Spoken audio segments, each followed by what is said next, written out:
எத்தனை பேர் கனெக்டடா இருக்கிறோம்? கான்டாக்ட் இருக்கு.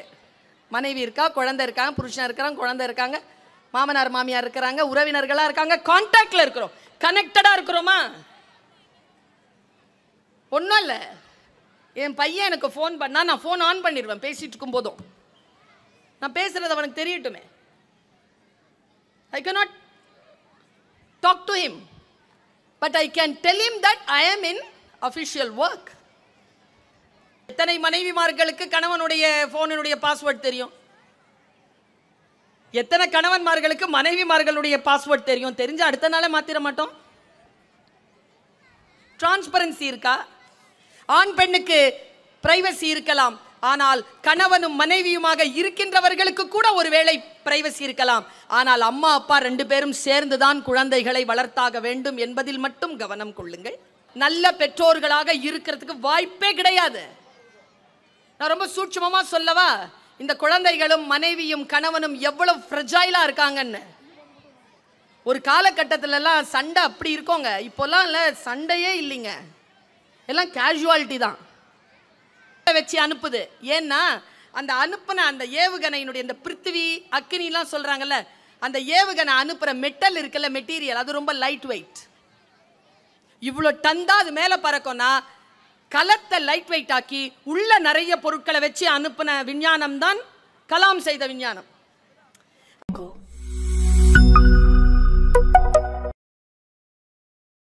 தனக்குள் அந்த குழந்தையை வைக்க முடியலையே நம்மளால. அங்கேதானே நாம் தோற்று போகிறோம். சில விஷயங்கள் அவர்கள் அப்படி இருப்பதற்கு ஆசிரியர்களும் பெற்றோர்களும் காரணமாக இருக்கிறோம். ஏன்னா சிஸ்டம்ல எல்லாரும் தான் பாதிக்கப்படுறோம். எல்லோரும் பாதிக்கப்படாமல் இருப்பதற்கு நான் ஒரு சூட்சுமத்தை சொல்லி தருகிறேன். Spend quality time. மிக தகுதியான நேரத்தை குழந்தைகளோடும் உங்களுடைய கலீக்ஸோடும் செலவழியுங்கள். அந்த நேரத்திற்கான தகுதிப்பாட்டை உயர்த்தி கொள்ளுங்கள். தகுதிப்பாட்டுடன் கூடிய நேரத்தை யார் ஒருவர் செலவு செய்கிறார்களோ அவர்கள் மிகச்சிறந்த தலைவர்களாக வருகிறார்கள். மிக நுட்பமா சொல்றேன், குடும்பத்தில் கனெக்டடாவே இல்லை, கான்டாக்ட்ல தான் இருக்கிறோம். எத்தனை பேர் கனெக்டடா இருக்கிறோம்? கான்டாக்ட் இருக்கு. மனைவி இருக்கா, குழந்தை இருக்காங்க, புருஷன் இருக்காங்க, குழந்தை இருக்காங்க, மாமனார் மாமியார் இருக்கிறாங்க, உறவினர்களா இருக்காங்க, கான்டாக்ட்ல இருக்கிறோம். கனெக்டடா இருக்கிறோமா? ஒன்றும் இல்லை. என் பையன் எனக்கு ஃபோன் பண்ணா நான் ஃபோன் ஆன் பண்ணிடுவேன். பேசிட்டு இருக்கும் போதும் நான் பேசுறது அவனுக்கு தெரியட்டுமே. I cannot talk to him, but I can tell him that I am in official work. ஏதோ ஒரு விஷயத்தில் குழந்தைகளும் மனைவியும் கணவனும் ஒருத்தருக்கு ஒருத்தர் தேடுகின்ற பொழுது அவர்களுக்கு நாம் அவைலபிளா இல்லைன்னு சொன்னா மற்ற தீய சக்திகள் அவர்களுக்குள் நுழையும் என்பதனை தயவு செய்து பெற்றோர்களே புரிந்து கொள்ளுங்கள். இன்னைக்கு எங்க அப்பாலாம் எங்க அம்மாலாம் வந்து என் பையன் எங்க அண்ணன் வந்து ஸ்கூல்ல இருந்து வெளியில வந்தானா அவனுடைய ஸ்கூல் பேக்கை தட்டி பார்ப்பாங்க என்ன இருக்குன்னு. இன்னைக்கு இந்த பசங்க மறைச்சி வச்சிருக்கிறது ஸ்கூல் பேக்ல இல்லை விஷயங்களை. அதுங்க எங்கே மறைச்சி வச்சுருக்கேன்னு நான் இன்றைக்கி சொன்னேன்னா நீங்கள் பயந்து போயிடுவீங்க. உங்கள் செல்ஃபோனில் அவங்க அக்கௌண்ட் வச்சுருக்காங்க, அவங்க அக்கௌண்ட் வச்சுருக்காங்க. ஆனால் பயன்படுத்துறது நம்ம செல்ஃபோன். நமக்கு தான் அந்த செல்ஃபோன் அந்த விஷயங்கள்லாம் நமக்கு தெரியாதே. இன்னொரு விஷயம் சொல்லட்டுமா? டீச்சர்ஸோட மனம் திறந்து உங்கள் குழந்தைக்காக பேசுங்க. என் பொண்ணு என் பையன் பொய்யே சொல்ல மாட்டான், சொல்வான். 4 பேரோட சேர்ந்து தான் என் பிள்ளை கெட்டு போகுது, அந்த 4 பேருக்கு லீடரே அவன் தான். டீச்சருக்கு தெரியும். பாட்ஷா படம் பார்த்தீங்களா? அதில் ரஜினி சார் ஒரு டைலாக் சொல்வார். ஒரு ரூம்குள்ளே போய் கேபினை மூடிட்டு சொல்வார், என் பேர் மாணிக்கம், எனக்கு இன்னொரு பேர் இருக்குன்னு. நம்ம பிள்ளைங்களுக்கு அந்த மாதிரி 2 மூஞ்சி இருக்கு. அது டீச்சருக்கு தெரியும். பிடிஏ மீட்டிங்கை அட்டன் பண்ணுங்க. அம்மா அப்பா 2 பேரும் சேர்ந்து அட்டன் பண்ணுங்க. அம்மாவும் அப்பாவும் சேர்ந்து வாங்க, டீச்சரோடு சேர்ந்து பேசுங்க. நிர்வாக குழு உறுப்பினர்களை சந்தியுங்கள்.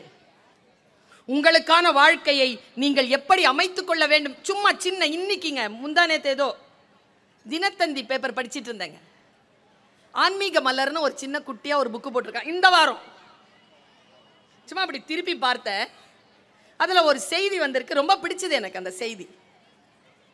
ரொம்ப அழகான செய்தி. ஐயா சொன்னார்ல படிக்கணும்னு சொல்லிட்டு படித்தேன். பீகாரில் பழங்குடியினர் மத்தியில் பேசுகிற ஒரு பேச்சு எனக்கு பிடிச்சது அது. ஆனால் அது நான் சொல்லிடுறேன். எனக்கு நான் ஆண்டவர்கிட்ட என்ன வேண்டுறேன்னா, நான் என்ன புரிஞ்சுக்கிட்டேனோ அது என் மொழி பயன்படணும், அதே மாதிரி நீங்கள் புரிஞ்சுக்கிறதுக்கு. பல நேரங்களில் அது நிகழ்வதே இல்லை. நான் நினைப்பது வேறு, நான் சொல்லுவது வேறு, நீங்கள் புரிந்து கொள்வது வேறு. இதில் தான் உறவுகள் அற்று போகின்றன. புறா கூட்டம் ஒன்று இருந்துச்சான்.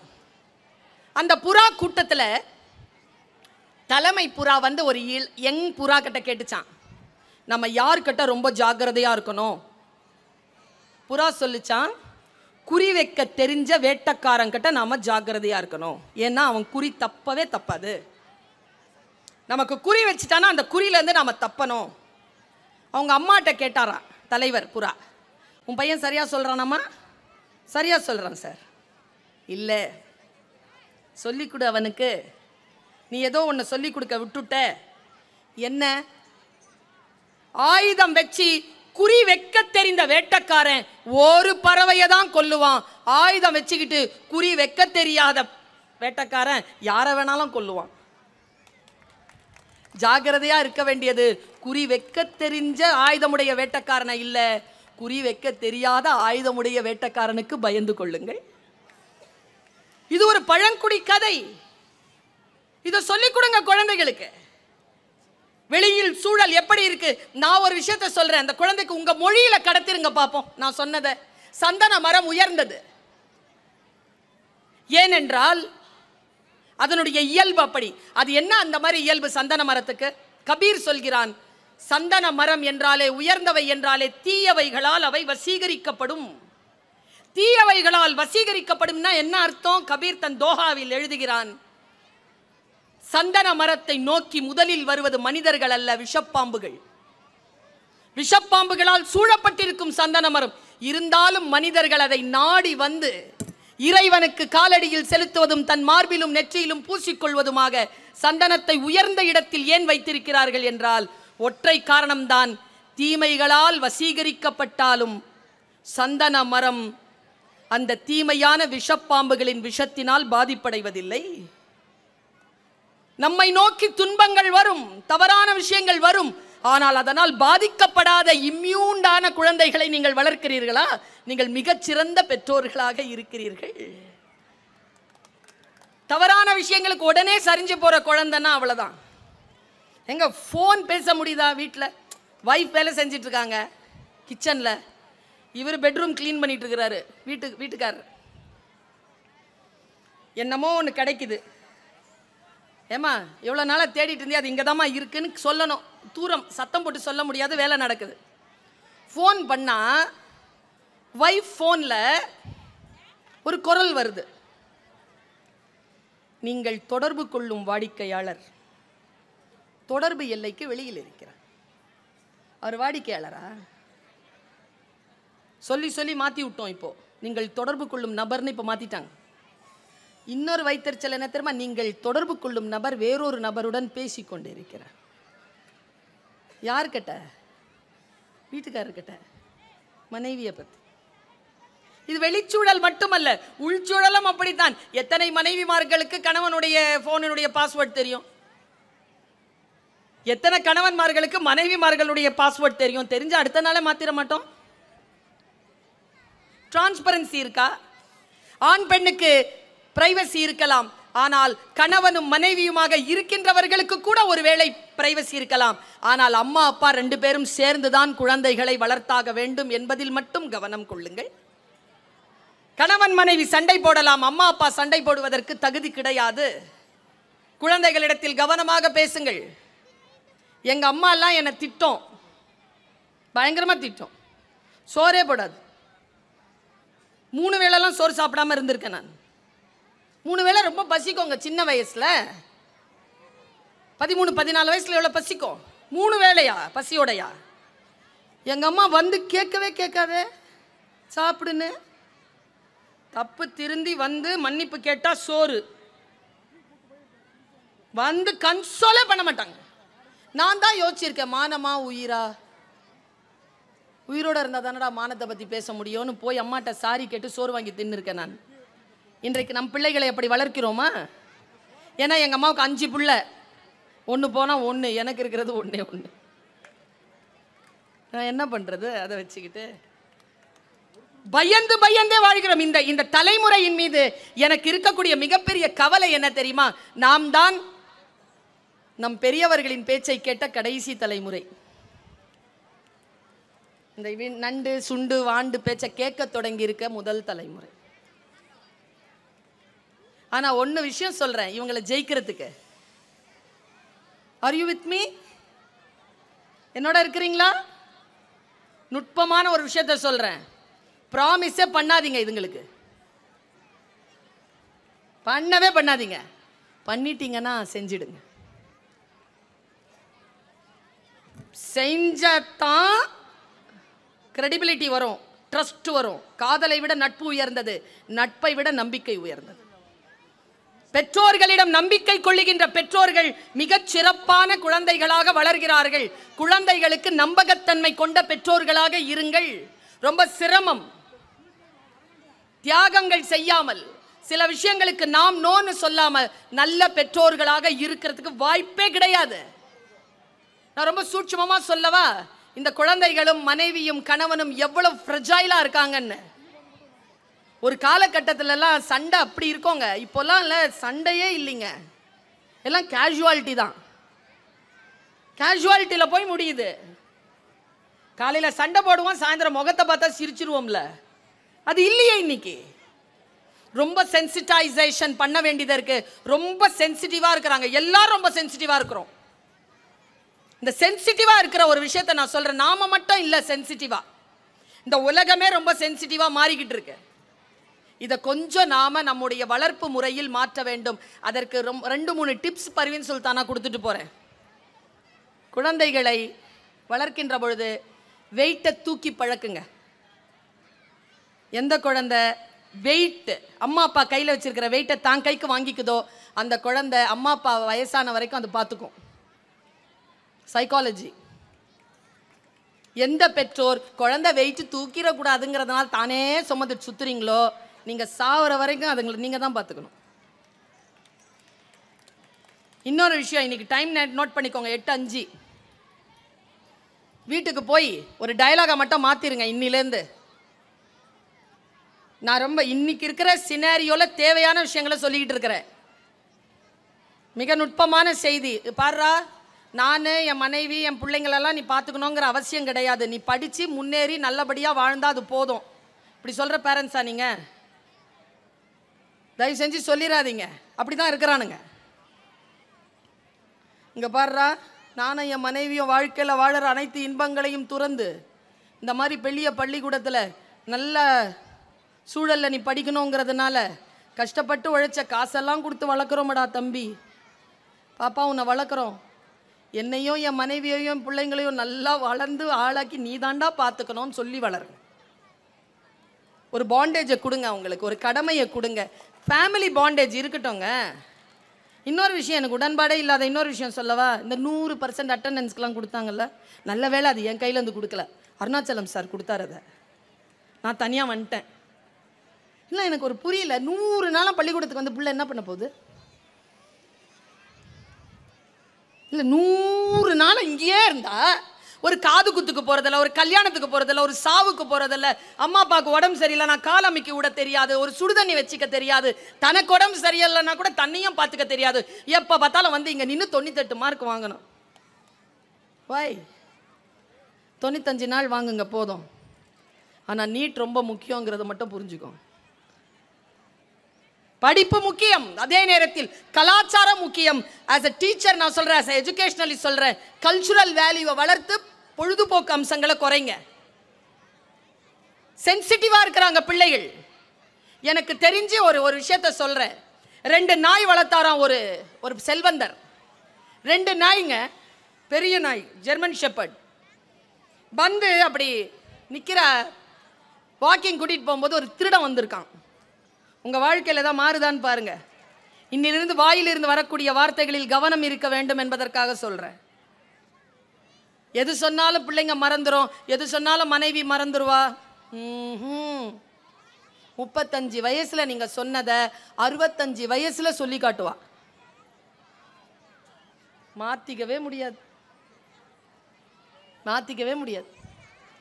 நாய் வளர்த்துக்கிட்டு போயிருக்காரு, நடைக்கு வாக்கிங் போயிருக்கார். ஒரு திருடன் பார்த்துருக்கான் அவரை. திருடன் வந்து சொன்னானா, சார் எந்த ஊர் சார்? நான் இங்கே ஜெர்மன் ஷெப்பர்ட். பெரிய பணக்காரராமே நீங்கள், உனக்கு என்ன அதில்?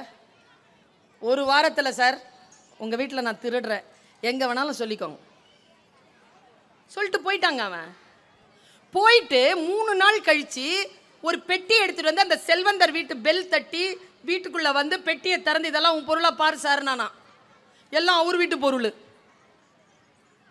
என்னடா இது? நான் தான் சொன்னல திருடுவேன்னு, நேற்று திருடினேன்.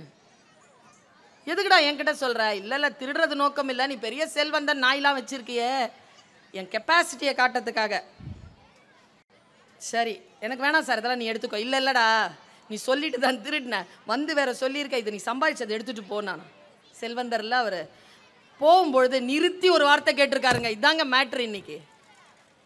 என் வீட்டில் திருடின, சரி இந்த 2 நாயை எப்படிடா சமாளிச்ச? அவர் செல்வந்தர்கிட்ட திருடன் சொன்னான், நீ என்ன சார் போட்டு வளர்த்த பிள்ளைக்கு அந்த 2 நாய்க்கும்? கறி, சிக்கன். ஆமாம், நான் மத்தி மீன் போட்டேன்.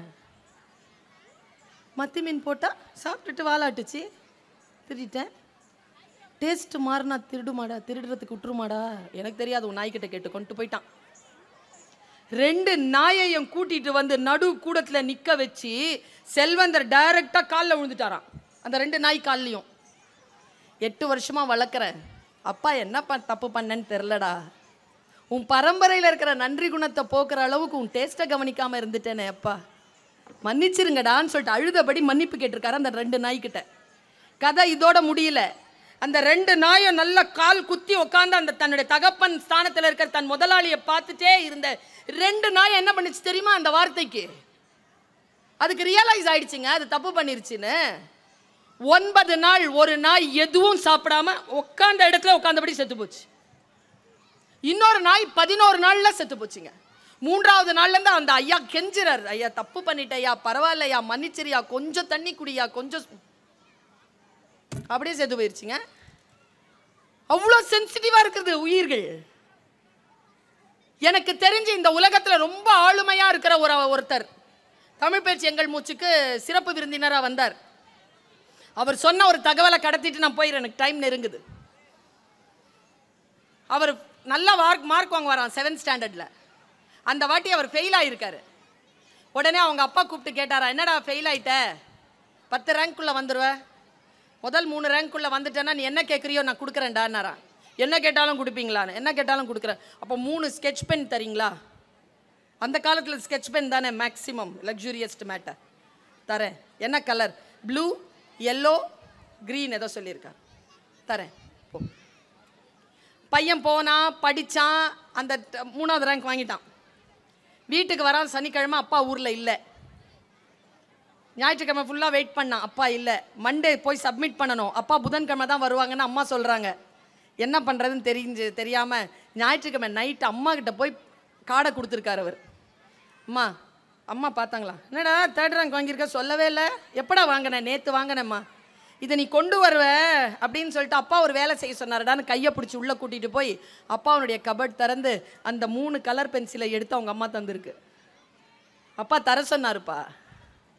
அவன் அந்த அந்த அந்த அந்த ஆளுமை சொல்கிறார், என் தகப்பன் சொன்ன சொல்லை என் வாழ்க்கையில் தவறியதே கிடையாது.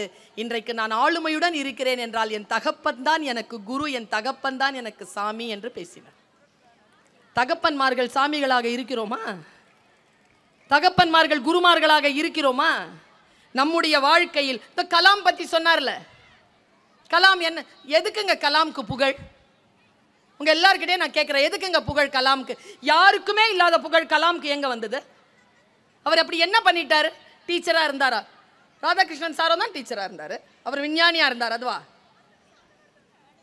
உண்மையிலேயே அவர் இந்த தேசத்திற்கு செய்த மிகப்பெரிய நன்மைக்காக நான் இருக்கிறேன் இல்லைங்க, சாகர வரைக்கும் அவருக்காக நான் துவா கேட்டுக்கிட்டே இருப்பேங்க. நான் அந்த ஒரு வேலை அவர் செஞ்சதுக்கு, அவர் செஞ்ச அந்த ஒற்றை வேலை என்ன தெரியுமா? ஏவுகணை விடும்போது இந்திய நாட்டில் வந்து 125 கலங்களை வச்சு ஏவுகணை விடுவாங்க. ரஷ்யாவோ அமெரிக்காவோ 35, 40, 50, 54க்கு தாண்டி அனுப்ப முடிஞ்சதில்லை. இப்போ ஏதோ 58, 60ன்னு விடுறாங்க. இந்திய நாடு 125 கலங்களை வச்சு அனுப்புது. ஏன்னா அந்த அனுப்புன அந்த ஏவுகணையினுடைய இந்த பிருத்திவி அக்னிலாம் சொல்றாங்கல்ல, அந்த ஏவுகணை அனுப்புற மெட்டல் இருக்குல்ல, மெட்டீரியல், அது ரொம்ப லைட் வெயிட். இவ்வளோ டன் தான் அது மேலே பறக்கும்னா கலத்தை லைட் வெயிட் ஆக்கி உள்ள நிறைய பொருட்களை வச்சு அனுப்பின விஞ்ஞானம் தான் கலாம் செய்த விஞ்ஞானம். அந்த கலாம் கிட்ட அவருடைய ஃப்ரெண்டு சொன்னாராங்க, என்ன பிருத்திவி விடுற அக்னி விடுற, நான் ஒரு இடத்துக்கு கூட்டு போகிறேன் வானாராம். அந்த இடத்துக்கு கூட்டு போயிருக்கிறான். அங்கே ஒன்றும் இல்லை, போலியோவில் காலில் ஷூ மாட்டிட்டு இருப்பாங்களே, அந்த ஷூனுடைய வெயிட் எவ்வளோ தெரியுமா? Minimum 3.5 kilo. Minimum 3.5 kilo. நம்ம செருப்பு போட்டிருக்கோம்ல, மினிமம் வந்து 200 கிராம், 250 கிராம் போனாலே ஷூ போட முடியாது. போட்டிருக்கக்கூடிய எல்லா ஷூஸும் வந்து விலை குறைய குறைய விலை அதிகம், வெயிட் குறைய குறைய விலை அதிகம். அவர் சொன்னாரா, உன்னால் முடிஞ்சா இதுக்கு ஏதாவது பண்ணுடான்னு. நான் வந்து யோசித்தேன் லெபார்ட்டரியில். அவரே சொல்கிறாருங்க, யூடியூப்பில் இருக்கு.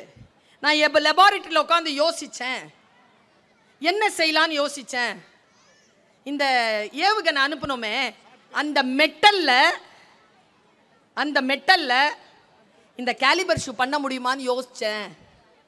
எங்க ஏவுகணை அனுப்புற மெட்டல் எங்க இருக்குது, கேலிபர் ஷூ எங்க இருக்குது? அந்த மெட்டல்ல செஞ்சு முடிச்சேன் 300 கிராம்ல. கொஞ்சம் நினைச்சு பாருங்க, முதுகுத்தண்டு ஒழுங்காக இல்லாமல், கால் எலும்பு இல்லாமல், அந்த 3.5 கிலோ எடையை எடுத்து நடந்துட்டு இருக்கிற அந்த போலியோ தாக்கத்தால் பாதிக்கப்பட்ட பிள்ளைகளுக்கு 300 கிராம்ல கேலிபர் ஷூ செஞ்சனே, அதுதான் என் வாழ்க்கையில் நான் சாதித்த சாதனை என்று கலாம் சொன்னதனால்தான் இன்றைக்கு கலாமை நாம் பேசிக் கொண்டிருக்கிறோம்.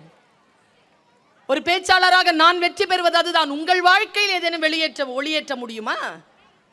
துன்பங்களை வெளியேற்ற முடியுமா என் சொல்லினால்? அந்த சொல்லை நான் தேடுகிறேன். மற்றவர்களுக்கு நல்லது செய்வதற்காக உங்கள் பிள்ளைகளை உறுதியானவர்களாக வளர்த்தெடுங்கள். நான் இப்படி சொல்லி நிறைவு செய்கிறேன். நம்முடைய வாழ்க்கையில் நமக்கு வாய்ப்புகள் தான் கிடைக்கும், உத்தரவாதம் கிடைக்காது. நான்லாம் கார்ப்பரேஷன் ஸ்கூலில் படித்த பொண்ணு, மிக வறுமையான சூழ்நிலையில் வளர்ந்த பெண். இன்றைக்கு சகல சௌபாக்கியங்களும் கொண்டு இருக்கிறேன் என்றால் அவர் சொன்னது போல் நான் கையில் எடுத்துக்கொண்ட கல்வி மட்டும்தான். ஆனால் ஒரு ரகசியம் இருக்கிறது. நான் இதை பல இடங்களில் சொல்லி இருக்கிறேன், இங்கேயும் சொல்கிறேன். என் அம்மா கிழிந்த பாயில் என்னை படுக்க வைத்துக் கொண்டு பறக்கும் கம்பளங்களை பற்றி கதை சொல்லுவாள். அவள் கதைகளில் கிழிந்த பாய்கள் வந்ததே இல்லை. அதனால் தான் நான் இப்பொழுது பறக்கும் கம்பளங்களில் இருக்கிறேன். பிள்ளைகளை புரிந்து கொள்ளுங்கள், நம்பிக்கை கொடுங்கள். அவர்கள் வாழ்வதற்காகத்தான் வந்திருக்கிறார்கள், குழந்தைகளாக இருப்பதற்காகத்தான் குழந்தைகளாக இருக்கிறார்கள், வளர்வதற்கெல்லாம் இல்லை. அவர்கள் என்னவாக இருக்கிறார்களோ அதன் நிலையில் அவர்கள் வளரட்டும் என்று அவர்களுக்கு நீங்கள் சொல்லிக் கொடுங்கள். சிட்டுக்குருவியாகத்தான் என் வாழ்க்கை நான் தொடங்கினேன். ஆசிரியர்களும் பெற்றோர்களும் சொன்னார்கள் சிறகை விரி என்று. நான் சிறகை விரித்த பொழுது பார்த்தேன், நான் சிட்டுக்குருவி இல்லை என்பதனை தெரிந்து கொண்டேன். சிறகு விரிக்க விரிக்க தெரிந்தது நான் ஒரு ராஜாளி என்று. இதோ வானத்தில் சிறகு விரித்து பறந்து கொண்டிருக்கக்கூடிய ராஜாளியாக இருக்கிறேன். உங்கள் பிள்ளையினுடைய சிறகும் அவர்கள் விரித்து பார்க்கட்டும். அது கிளியோ புறாவோ அல்ல, அது ராஜாளியாகவோ பருந்தாகவோ இருக்கலாம். அந்த குழந்தைகளை சரியாக அடையாளம் கண்டு அடுத்த கட்டத்திற்கு அவர்களை உயர்த்துவதற்காக அந்த பெற்றோர்களும் ஆசிரியர்களும் பயன்படட்டும் என்று சொல்லி உங்கள் அத்துணை பேருக்கும் ஆண்டு விழாவின் வாழ்த்துக்களை மீண்டும் சொல்லி நிறைவு செய்கிறேன். நன்றி, வணக்கம்.